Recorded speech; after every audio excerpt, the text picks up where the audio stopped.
on a parlé d'appareillage, en concerne l'utilisation de tel et tel appareil, mais on pourrait parler aussi d'un appareillage idéologique, et je dirais presque de disques. Les gens ont des disques, pas seulement des disques matériels, mais ils ont des disques dans la tête. Et donc ça, c'est aussi un appareillage.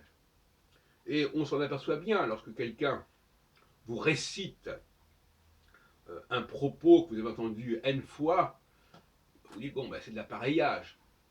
Et d'ailleurs, on pourrait jouer sur le mot, le discours, un discours qui n'est jamais qu'un disque, voire même un disque rayé. Donc, moi, je suis toujours énervé quand j'entends des propos qui sont textuellement repris inlassablement, par exemple sur les femmes, sur le féminisme, sur tout ça, ce sont des propos stéréotypés, n'est-ce pas, que les gens s'approprient. Ils disent je pense comme ceci, je pense comme cela, alors qu'en réalité, ce sont des propos extrêmement partagés, extrêmement récurrents, qui circulent, et ma sensibilité intellectuelle rend ce genre d'écoute de propos pareils pénible, n'est-ce pas? Bon. Et je pense que y a une certaine forme de pudeur à ne pas débiter ou déballer des tels propos à la cantonade, quand ce sont des choses qui puent, littéralement. Elles puent non pas tant par leur contenu en soi, mais par le fait que c'est du réchauffé, que c'est des redites, et que bien évidemment la personne ne fait jamais que répéter, que se répéter. Donc ça, c'est un point qui rentre dans la polémique que nous avons engagée concernant les relations entre les hommes et les femmes récemment, à savoir que euh, les femmes doivent veiller à ne pas agresser les hommes par des propos qui sont soit excessifs, soit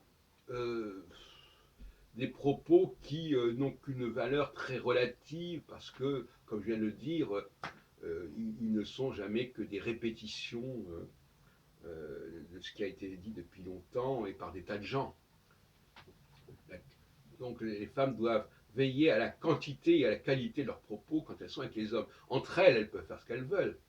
Et inversement, les hommes, puisque vous connaissez ma dialectique entre l'odorat et l'auditif, les hommes se doivent de ne pas infliger aux femmes une présence physique abusive, qui peut déboucher sur le viol, par exemple, mais qui peut déboucher sur une promiscuité des corps, une promiscuité de la présence qui pourrait dépasser les bornes.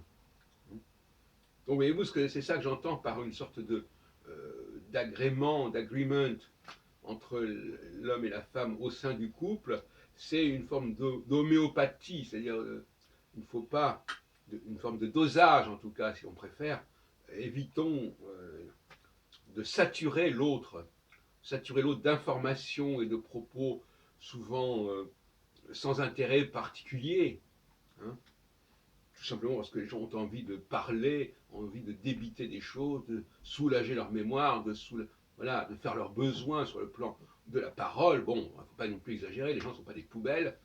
Et d'autre part, effectivement, il faut que les hommes évitent de considérer leur partenaire comme bon à tout faire, à qui on peut demander n'importe quoi, et à qui on peut imposer n'importe quoi sur le plan physique, sur le plan sexuel.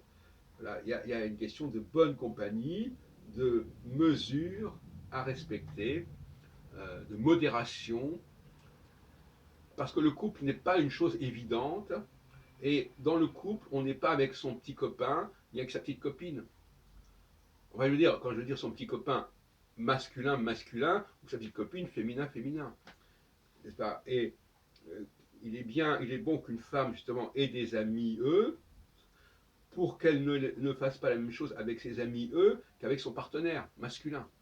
Et il est bon qu'un homme ait aussi des amis I, S, avec lesquels il peut faire certaines choses qu'il devra éviter de faire avec sa partenaire féminine, etc., etc. Je ne parle pas des homosexuels qui ont aussi des problématiques un peu compliquées, dont j'ai parlé d'ailleurs par ailleurs. Mais le couple, c'est une de même que la famille, d'une certaine manière, c'est un lieu où il faut apprendre à se modérer et à se contrôler, à s'exprimer, certes, bien sûr, mais avec subtilité et avec diplomatie, parce qu'on est sur des œufs. On est avec quelqu'un qui fonctionne autrement, qui a une autre sensibilité, qui a d'autres repères, qui a d'autres valeurs.